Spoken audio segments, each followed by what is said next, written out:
Alright, so yun, we're live again, no? Andito na tayo sa gate 5. No, kanina nandun tayo sa gate 1, doon tayo nag-live. Uy! Ano kayo ka dumating? Kanina pa ako nandun, tayo nagkita. Uwi na kayong dalawa? Kanina, alas 8 pa lang ng makina, nandito na kami. Oo, nandun ako kanina, kaya pa yung mga polis lumipat dito. Sige na. Ingat, bago na motor mo.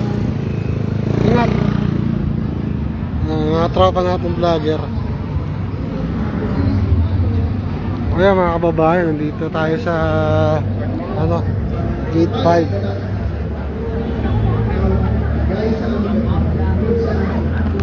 Tagumpay para sa katotohanan, sa aming Panginoong Rodrigo Rodriguez,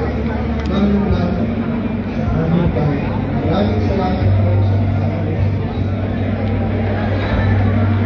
Kaya mapapansin nyo, daming tao mga kababayan.